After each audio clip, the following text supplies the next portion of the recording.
I'm kind of glad like some of us teach it now. Some people just don't want to learn.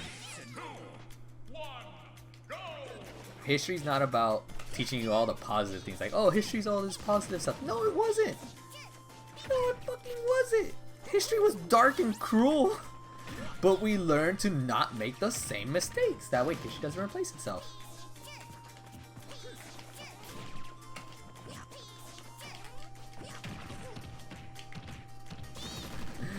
Since kindergarten, I think they stopped celebrating it in middle school for me.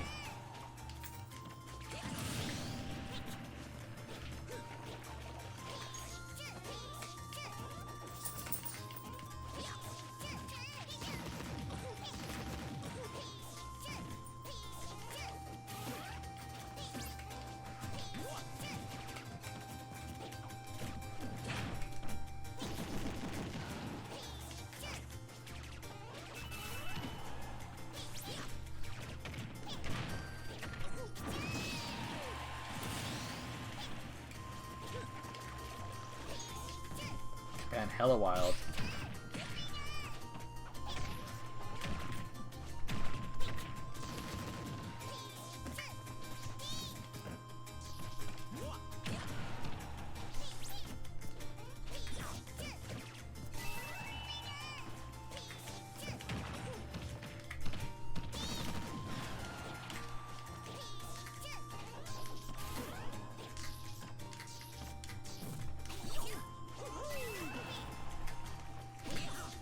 Got him.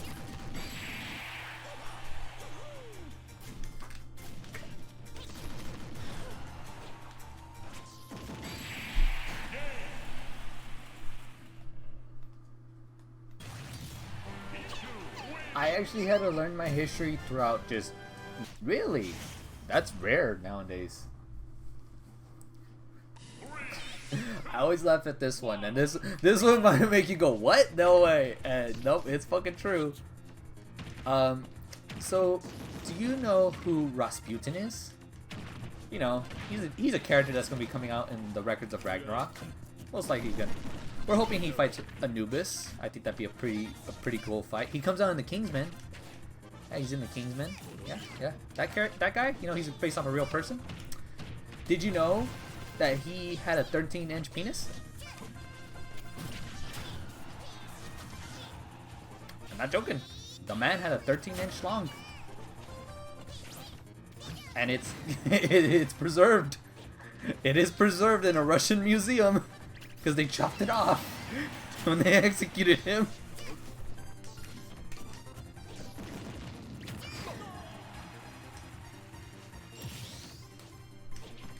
You think I'm joking, but I'm not. It's real.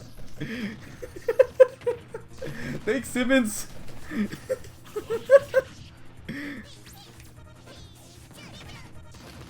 Now you know why he was best friends with the Queen. Now you know. Oh, dude.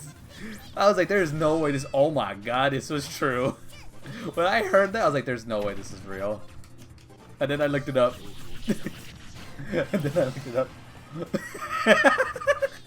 I'm sorry, Scolio. I'm teaching you guys history. I'm teaching you the importance of a Russian man named Rasputin. And just know that he was very well endowed. The man was blessed.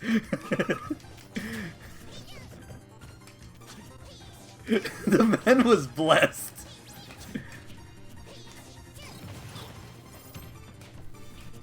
Wait, why am I at 2 lives? What the fuck? Can I lose my second life?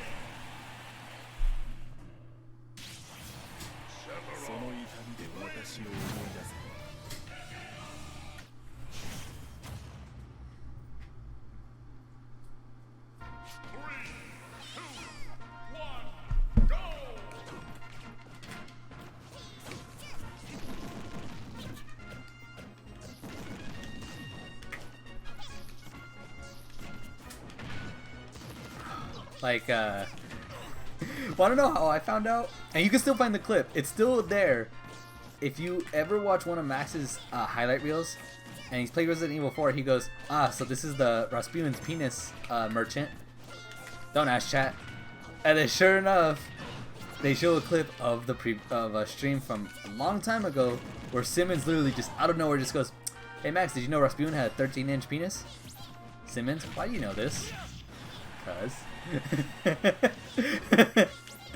Sure enough, during that stream, all you see is, "God damn it, Simmons!" And he opens up his phone and he gets a text message from Simmons.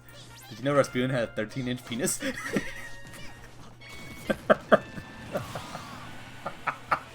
It was so good.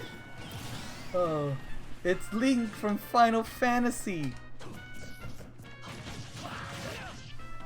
I remember when Smash Ultimate first came out, people were like, "Oh, Cloud's not that good." Fucking bullshit. Character's still solid as fuck. You just can't play him brain dead anymore.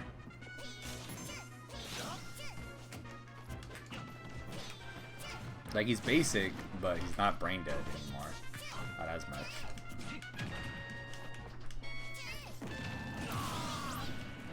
Dude. Oh. Well, Simmons was a history teacher. That's the best part. Like, if you talk to him about history stuff, like, he'll talk to you about it. He left the school industry because he was fucking tired of it, because I've been saying this for years too. America's education system needs a full rework, like, from the ground up. A lot of unnecessary things we learn in school. A lot. Our whole education system needs to be rebuilt from the ground up. So yeah. The anime I love is Records of Ragnarok. It's my favorite anime. And Rasputin is a fighter on the human side. He's gonna be a character. And a lot of people think he's gonna fight Anubis, because it took 3 days to kill Rasputin. Like, they did everything to kill the guy. And he wouldn't die. So everyone thinks he's gonna fight Anubis, the god of death, and literally one of the most powerful Egyptian gods ever. They think he's gonna fight Anubis, man who couldn't die versus the god of death. All right, sounds cool. Imagine though, I'm like, because there's an Aphrodite in this lore as well, and well, it should be pretty obvious because it's anime. So of course Aphrodite has to look traditional, we'll say.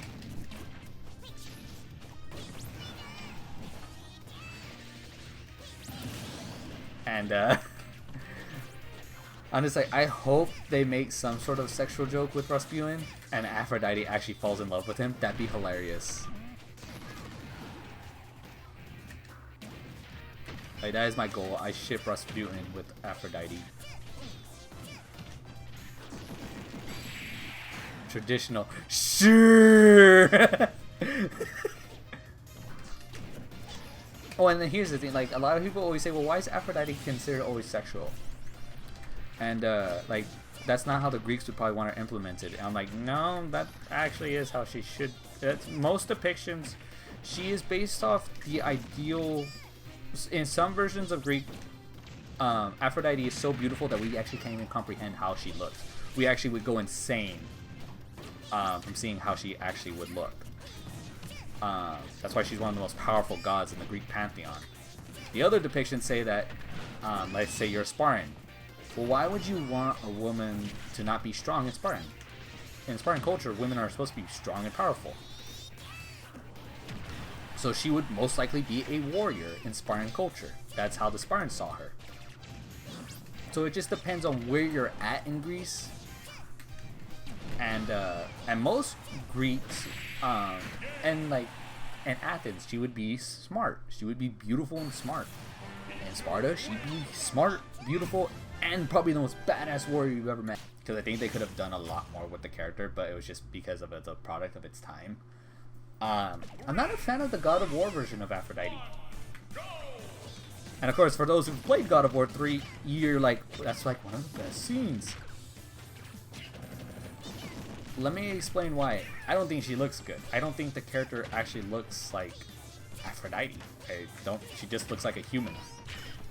Like, she has nothing that screams out that she's a goddess. You see her husband, Hephaestus, and it's like, oh yeah, it's obvious. He's an ugly monster. But Aphrodite, you can't even tell. Yeah, Modern Warfare 2 is out. I have it. I'm gonna straight up say this: Modern Warfare 2 fucking sucks. The story mode I heard is really good, little short, but really good. But the multiplayer, I would straight up say sucks. Yes, unobjectively beautiful. That is what she is always meant to be. She is, and that's why some say that she's beautiful without any comparison. Like, you can't even depict her how beautiful she is. While others say that, oh, she would look like this, and others would say she looked like this. It just depends on what part of Greece you're technically from at the time. So that's how she was. And then, okay, fun fact. You want to know who's probably the only... Because a lot of people are like, well, Aphrodite was probably the only gentle god. Yeah. It's not subjective. Yeah, exactly. A lot of people think, like, oh, Aphrodite's probably one of, like, the nicest... like, probably the nicest and most caring gods. Oh, no. The god... She was still bad. She purposely caused the war. For the sake of doing it. She literally cheated on, I believe, a prince or like purposely slept with someone that she should not have, just to do it. And she caused the war.